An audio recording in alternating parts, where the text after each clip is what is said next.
What's the funniest way you've outsmarted your parents' rules? My parents are control freaks who have a rule for everything. When I was 16, they created this elaborate list of household rules thinking they were being smart. They weren't. Rule number 1, no boys in your bedroom. So I started hanging out with my boyfriend Jake in the living room at 2 a.m., watching movies, loudly. After a week of being woken up by our midnight movie marathons, my dad amended the rule, no boys in the house after 10 p.m. So Jake and I started hanging out in the backyard in December with a portable heater and blankets. My mom changed it to no boys on the property after 10 p.m. So Jake would park across the street and we'd talk through my bedroom window with walkie-talkies. Jake, can you hear me? Over. Loud and clear, Khalifa. Your dad looks really angry. Over. Rule number 2, you must ask permission before going anywhere. So I started asking permission for everything. Mom, can I go to the bathroom? Khalifa, don't be ridiculous. But the rule says I have to ask permission before going anywhere. The bathroom is somewhere. Can I go to the kitchen? Can I go to the mailbox? Can I go to my bedroom? After 2 days, my mom was ready to scream. She changed it to, you must ask permission before leaving the house. So I started having all my friends come to our house instead, every day. All day. My living room became Grand Central Station. There were teenagers everywhere, eating all our food and taking over the house. Khalifa, this is too many people. But Mom, I'm not leaving the house. I'm following the rules. Rule number 3, no phone during family dinner. So I started bringing a tablet instead. Khalifa, put that away. It's not a phone, Dad. The rule specifically says no phone. He changed it to no electronic devices during dinner. So I brought a book and read it at the table, out loud. Chapter 12. The vampire's passionate embrace left Bella breathless as his cold lips. Khalifa, he updated it to no distractions during family dinner. So I started asking really personal questions instead. Dad, when did you lose your virginity? Khalifa, Mom, what's the most embarrassing thing you did in high school? I'm not distracted. I'm fully engaged in family conversation. Rule number 4, curfew is 11 p.m. on weekends. So I started coming home at 10:59 p.m. every single weekend. On the dot. I'd sit in Jake's car until 10:58, then sprint to the door and burst in at 10:59. I'm home. My parents would be waiting by the door like worried prison guards. After a month. Lately, I didn't have much of an appetite and had been throwing up everything I ate, so I went to the hospital for a checkup. When the doctor informed me that I was pregnant, I shed tears of joy. My husband and I had been childhood friends and married after graduating from university, but we hadn't been able to have a child. My husband tried to comfort me and said, pregnancy should come naturally. Maybe our baby is waiting for the right moment. Now the right moment had finally arrived. Ma'am, you're already 4 months pregnant. The fetus is healthy, but you should still avoid any external impacts. With a gentle smile, I caressed my slightly protruding belly. It had already been 4 months. My periods had always been irregular, and when I gained weight around my waist, I had just thought it was due to me eating too much. At home, I could hardly hold back my excitement. I cooked a meal and planned to deliver it to my husband, while also personally sharing the good news with him. Carrying the lunchbox, I walked smoothly through the entrance of the Gates group. As I was about to push open the door of my husband's office, a glamorous woman stopped me. What are you doing? Her tone was cold, and she scrutinized me unfriendly. I lifted the lunchbox for her to see and said, I'm here to deliver lunch to Simon. In front of others, I didn't like to directly call Simon my husband. She sighed in relief and said sarcastically, oh, so you're just a servant. I'm Lily, Mr. Gates's chief secretary. Give me the lunchbox. You can leave now. I shook my head. I'm not a servant. I want to personally deliver the lunch to Mr. Gates. Please let me in. As soon as I finished speaking, the woman's anger flared. She snatched the lunchbox from my hands. Who do you think you are? You're just a servant and you think you can seduce Mr. Gates? You're dressed so coquettishly as well. I'll teach you a lesson that you'll never forget today. Saying this, she swiftly dragged me into the meeting room, shut the door, and slapped me. My face instantly swelled and I fell to the ground. Before I could react, I was kicked on the head. The baby! Ignoring everything else, I curled up and tightly protected my belly. I want to see what you're delivering to Mr. Gates. Lilywood opened the lunchbox and dumped its contents on my head. The beef soup that I had spent hours cooking was scalding hot and dripped from my hair onto the floor. My scalp burned with pain, but I didn't dare change my position, afraid of harming the baby. Oh, there's also roast chicken. But you can forget about trying to please Mr. Gates with food like this. She grabbed my chin roughly, applying pressure to force my mouth open. If you like cooking so much, then why don't you have a taste of your own cooking? The roast chicken, dripping with grease, was slammed onto my face. My eyes and nose were immediately overwhelmed with a burning sensation, and I cried out in pain. Lily lightly clapped her hands and said with disgust, so gross and greasy, it almost ruined my new manicure. Looking down at me with contempt, she continued, do you really believe the saying that to win a man's heart, you should first win his stomach? With your status, why do you think you deserve Mr. Gates? I tried to explain but was interrupted by a coughing fit from the grease. The oil had choked me a little, which made it difficult for me to say anything. At that moment, there was a knock on the meeting room door. Lily, what's up with the noise inside? I breathed a sigh of relief, thinking that I was saved. However, Lily just sneered and went to open the door. This bitch is trying to seduce Mr. Gates. I'm just teaching her a lesson. The secretaries at the door all had disdainful looks on their faces. Mr. Gates is a great man. That's why these bitches all want to seduce him. Lily snorted. I know. With that said, she looked at me with hostility while I was crawling pitifully on the ground. She then said disdainfully, some people just have no shame. I took out my phone with trembling hands in an attempt to give my husband a call. Suddenly, Lily's eyes turned cold as she stared at my phone. She then reached out and snatched my phone. Her eyes flashed as she glared at the back of my phone. It's obvious what you're trying to do. You've even bought a phone case that's coupled with Mr. Gates. She threw the phone on the ground forcefully and it shattered into pieces. You bitch! Lily grabbed me and kept on slapping me like some kind of angry lunatic. I was planning on letting you off this time, but now I've changed my mind. A bitch like you will never learn your lesson without any pain. I was thrown on the ground like some kind of rubbish. Girls, this woman dares to seduce Mr. Gates. How about we strip her clothes off? The other secretaries nodded in agreement and were about to pounce on me. I used all my strength and climbed towards the door. Then my hand began to hurt. Lily had stepped on my left hand. The pain was so excruciating that it made me scream. The other secretaries quickly came over and grabbed me. Lily squatted down and looked at me with playful eyes. You have a pretty face, but don't worry. I won't scratch your face at the moment. That's because I'm planning on taking photos of you naked and posting them on the internet. It'll be too bad if I scratch your face and other people won't be able to recognize you. My whole body was trembling. I tried to protect my belly but couldn't move at all. Lily picked up a pair of scissors from nowhere and started cutting my dress. I didn't dare move or scream. I was scared that she would accidentally harm the child in my womb. Soon my dress was in pieces and parts of my body were exposed. You whore. No wonder you had the courage to seduce Mr. Gates. You really do have a good figure. At some point, a large crowd had gathered at the door. Though most of them watched with indifferent eyes, a few people with a sense of justice stepped forward to dissuade Lily. Lily, that's enough. If someone really gets killed, it will be difficult to explain to Mr. Gates. Lily, however, was unconcerned, poking my forehead with her long nails. She's just a servant trying to seduce Mr. Gates. As Mr. Gates' secretary, isn't it my duty to handle any trouble around him? The person tried to say more, but Lily's expression turned stern. Are you sure you want to side with this bitch and oppose me, one of Mr. Gates' most trusted employees? Upon hearing this, the person hesitated and dared not say anything further. Lily, this woman seems to be pregnant. An observant secretary pointed at my stomach and shouted. Lily's gaze became sharp as she quickly walked up to me and stared at my stomach as if she were trying to see through it. Lily suddenly laughed, but her cruel expression did not match the laughter, as if she were about to tear me apart the next second. I never expected that despite all my precautions against the company's shameless women, I'd still fail to guard against you, a sex slave. You dare to carry Mr. Gates' child? I want to see if you even have the chance to give birth to it. She grabbed my hair and instead of simply slapping me, slammed my head against the wall. Go to hell. All women who try to take Mr. Gates from me must die. Exhausted from beating me, Lily threw me to the ground. Before I could catch my breath, I began to feel intense pain in my abdomen. I instinctively curled up, but it was of no use. At the last moment before I could no longer bear the pain, I shouted, I'm Simon's wife. The room became silent for a moment. Slap. I wasn't saved, but was slapped again by Lily. So, if you're Mr. Gates' wife, then who am I? Moreover, I've worked for Mr. Gates for 5 years and have known him for 10 years. I've never heard of him being married. How dare you deceive me, you shameless bitch?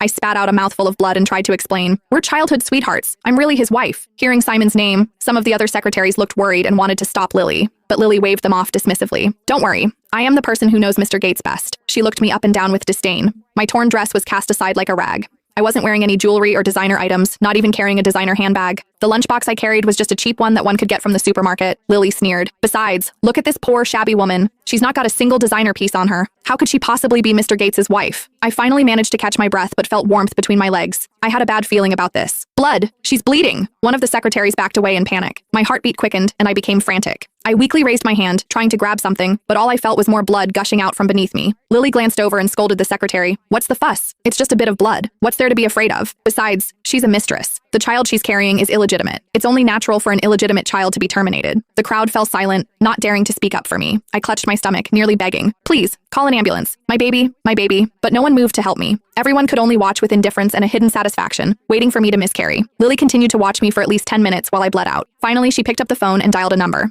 I thought she would call an ambulance for me, but instead, I heard Simon's voice. What's the matter? The man on the other end of the line asked indifferently, his tone neutral and unreadable. Mr. Gates, another woman has come to the company today, wanting to deliver food to you. When Lily spoke to Simon, her demeanor was completely different from her aggressive behavior towards me. She sounded delicate and almost sweet. Simon seemed impatient. You're asking me about this minor issue? What is the point of having you as my secretary if you can't handle such things? Just deal with it yourself. Without another word, he hung up. Lily cocked her brows and looked around with smug satisfaction. Did you hear that? Mr. Gates told me to handle it. I opened my mouth to cry out, but I was too weak to make a sound. Lily walked towards me in her high heels. She stepped on my face with her high heels and kept pressing down with force. With the amount of blood that's coming out of you right now, the platform won't let me post photos of you because it's too bloody. Consider yourself lucky this time. But now it's time for your face. I'd like to see how you'll seduce Mr. Gates without this pretty face of yours. With that said, she took out an art knife and began touching my face with it. Just when I was about to lose all hope, Lily's phone rang. It was Simon. Lily answered the call. I need the documents from the Nalaston project prepared immediately. Get them ready right now. Yes, Mr. Gates. I'll be at the company in about 10 minutes.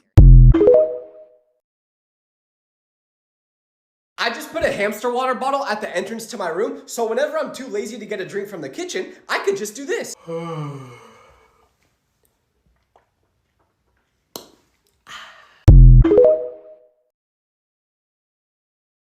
This is a cacao fruit, which is what chocolate's made out of. So I'm gonna see if the seeds inside it actually taste like chocolate too. They look kind of disgusting, but ugh. They have the texture of a newborn baby too. That's what it looks like. I'm gonna try a super tiny bite. Here we go.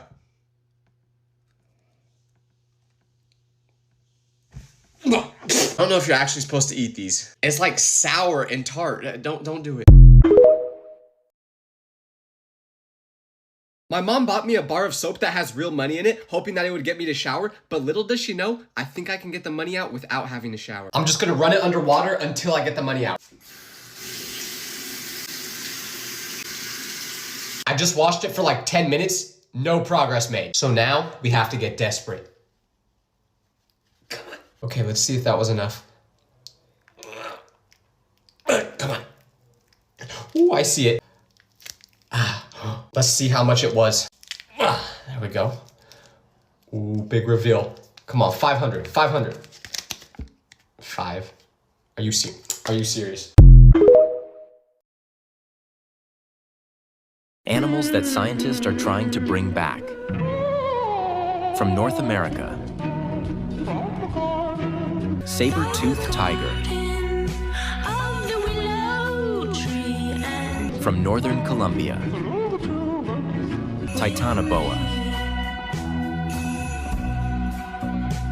From Eastern Siberia, woolly mammoth. From Northern Eurasia, woolly rhinoceros. From the islands of Mauritius, dodo bird. From the ocean, megalodon. From the island of Madagascar, elephant bird.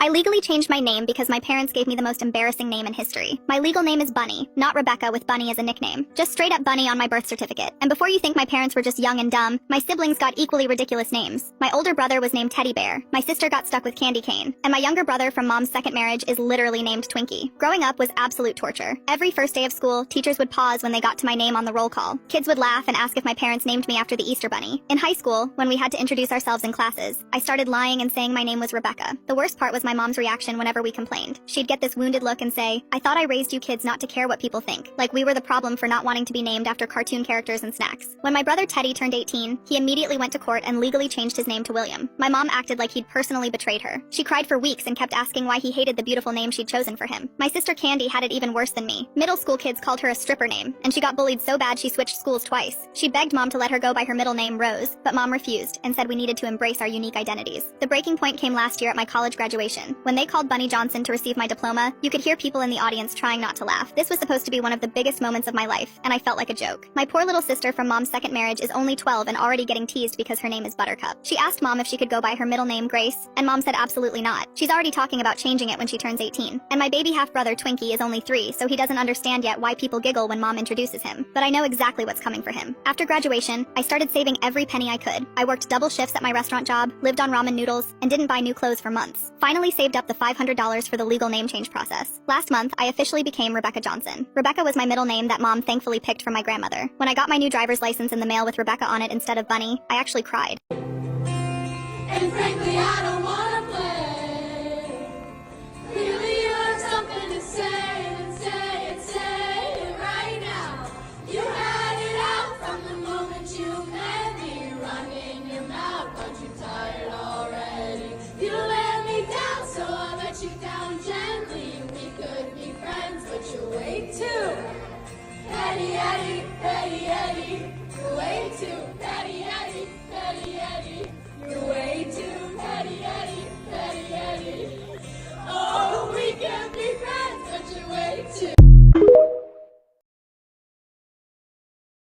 Our teacher caught my girlfriend walking into class and said, "Oh hell no, you've been in the bathroom for 30 minutes. What are you really doing?" Heather was shaking and said, "I wasn't feeling well." "For 30 minutes? Try again. I just needed some time. I'm sorry." "You're sorry." Professor Moon laughed. "Let me guess, vaping in the stalls? Texting your boyfriend? Taking a nice long break while everyone else does the work?" Heather shook her head. She looked like she was about to pass out. I hadn't seen her look this bad since we broke up 3 months ago. "I wasn't vaping, I swear." "Then you won't mind showing me your bag?" "Please don't. If you have nothing to hide, open it." Heather clutched her backpack against her chest. Tight, protective. "I can't or won't." "Professor Moon, please. I just just need to go home. I'm not feeling well. You're not going anywhere until you show me what's in that bag. I stood up. Just leave her alone. Professor Moon turned to me. Excuse me? She said she's sick. Look at her. Does she look like she's lying? Sit down, Mr. Torres. This doesn't concern you. She's clearly not okay. I said sit down. I sat, but I kept watching Heather. Something was wrong. Really wrong. Professor Moon turned back to her. Open the bag, now, or I'm calling campus security and reporting you for drug use. I'm not using drugs. Then prove it. Heather's hands were trembling as she unzipped her backpack. She reached inside, pulled out a handful of tissues. Bloody tissues, soaked through, dark red. The class went silent. What the hell is that? Professor Moon stepped back. Heather pulled out more, then more. The whole bag was full of them. Bloody tissues stuffed inside like she'd been trying to contain something. Then I saw it. The stain spreading across her jeans. Dark, wet, growing. She hadn't contained it. Oh my god. A girl in the front row covered her mouth. Heather looked down, saw the blood soaking through. Her face crumpled. No, no, no, no, no. She collapsed against her desk, sobbing. I'm losing it. I'm losing my baby. Baby. The word hit me like a truck. Someone call 911. A student in the back was already dialing. I couldn't move, couldn't breathe. Baby. Heather was pregnant. Heather, my ex-girlfriend of 3 months, was pregnant and bleeding and crying, and I didn't know. I didn't know anything. Professor Moon stood frozen, the bloody tissues in her hands, the accusation still hanging in the air. I didn't. I thought. You thought what? I was on my feet, screaming. You thought she was vaping? You thought she was skipping? She's been bleeding for 30 minutes and you made her prove it to you. I didn't know. You didn't ask. I ran to Heather, dropped to my knees beside her desk. Heather, look at me. She couldn't. She was curled into herself, arms wrapped around her stomach, blood everywhere. I didn't want to tell you. Her voice was barely a whisper. I didn't know how. And now it doesn't matter because I'm losing it. I'm losing our baby. Our baby? Ours. The paramedics arrived in 8 minutes. Longest 8 minutes of my life. They put her on a stretcher. Asked how far along. She said 12 weeks. First trimester. High risk for miscarriage. I held her hand until they loaded her into the ambulance. Professor Moon tried to apologize. I didn't hear a word. Didn't care. I followed the ambulance to the hospital. Sat in the waiting room for 4 hours. Didn't eat. Didn't sleep. Just sat there staring at the doors, waiting for someone to tell me if I'd lost something I didn't even know I had. The doctor came out at 11 p.m. The baby's fine. Strong heartbeat. The bleeding was a subchorionic hemorrhage. Scary, but manageable. She'll need bed rest, but there's no reason she can't carry to term. I cried right there in the waiting room.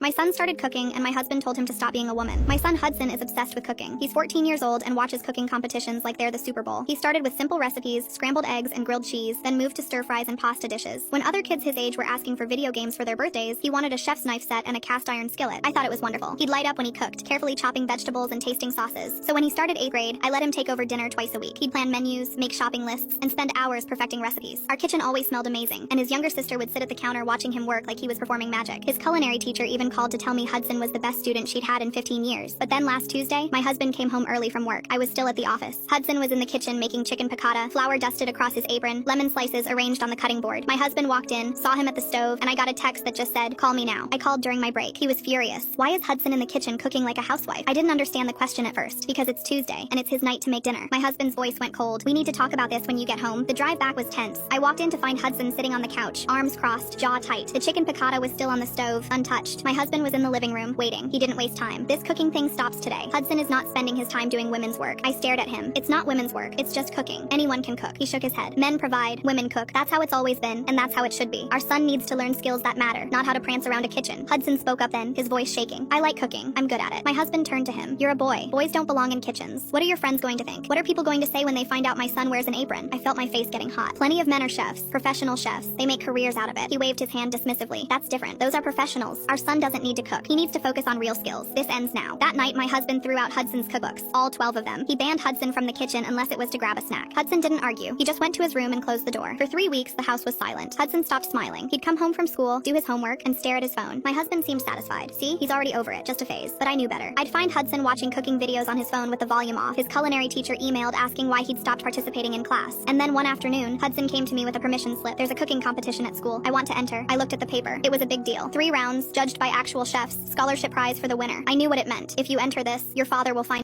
At my graduation dinner, everyone was laughing until my grandma smiled at me and said, "I'm glad the $3,000 I send you each month is helping." I paused, looked around, and said, "I never got any money." The entire table went silent. You could hear silverware clinking from other tables. But at ours, dead quiet. My parents froze. My dad's fork literally clattered onto his plate, and my mom's hand started shaking as she reached for her wine glass. "What do you mean you never got any money?" Grandma asked, her voice getting that sharp edge I remembered from when she caught my cousins lying as kids. My mom cleared her throat, nervous. "Mother, we can explain this later." "No." Grandma's voice cut through the air like a knife. "Explain it now." "I've been sending $3,000 checks to Monica every single month since Aiden started college. Where is that money?" My brain was spinning. $3,000 a month for 4 years. I started doing the math in my head while everyone stared at me. That's when my little sister, Savannah, who'd been scrolling through Instagram the whole time, suddenly looked up. "Oh wait, is that where Mom got the money for my BMW?" If the table was quiet before, now it was like a tomb. "Savannah, shut up!" my mom hissed, but it was too late. "And my spring break trip to Cancun last month?" she continued. totally oblivious to the horror spreading across everyone's faces. And that designer bag you bought me for Christmas? I felt like I was watching my life implode in slow motion. 4 years. 4 brutal years of working 3 jobs just to afford ramen noodles and textbooks, 60-hour work weeks while my parents took family vacations, sleeping in a moldy basement apartment while my sister got a luxury car. You stole from me, I said, my voice barely a whisper. My dad finally found his voice. Aiden, buddy, it's not what it looks like. Really?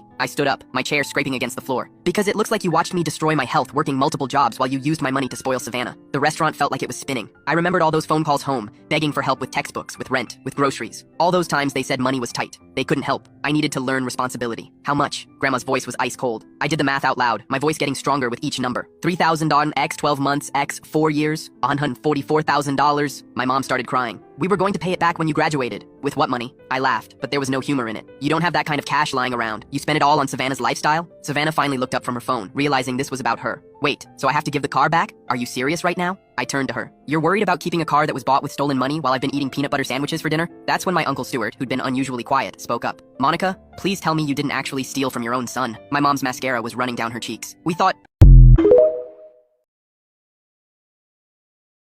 My aunt ruined my dinner, so I ruined hers. So I've been a vegetarian since I was like 13 because my body just hates meat. Red meat especially makes me sick, like really sick. Doctors told my parents to just let me eat other stuff for protein, and everyone was cool with it, except my Aunt Carol. She thought I was full of it, just being dramatic for attention or whatever. This is the same woman who told my parents I was faking my asthma attacks until I ended up in the ER one night, barely able to breathe. She also refused to get her own kid. Stephanie glasses for 2 years because she thought Steph just wanted to look cool. Turns out Stephanie couldn't see the board at school and was failing everything. But sure, Carol, great parenting. Our whole family did this thing where we'd rotate who hosted dinner every week. It was usually fine because most people would just make me a separate thing or I'd bring my own food, but when it was Carol's turn, she kept insisting she'd make something I could eat. She was being weird about it too, like overly nice and kept saying how she wanted to make sure I felt included. I should have known something was up. So we all show up at her place on a Friday night. The table's set and she's made burgers. She brings mine out on a separate plate and makes this whole announcement about how it's a special veggie burger just for me. She even showed me the empty package from some brand I'd never heard of. I was starving because I'd skipped lunch that day and the burger actually looked pretty good. Had all the toppings I liked. Lettuce, tomato, pickles, the works. I sat down next to Carol at the head of the table because that's where the empty seat was. Everyone started eating and I basically inhaled my burger. Like I'm talking 3 bites and it was gone. I was so hungry I didn't even really taste it that much. Carol was watching me the whole time with this weird little smile on her face. At first I thought she was just happy I liked her cooking. My mom even commented on how nice it was that Carol made something special for me. About 5 minutes passed, maybe less.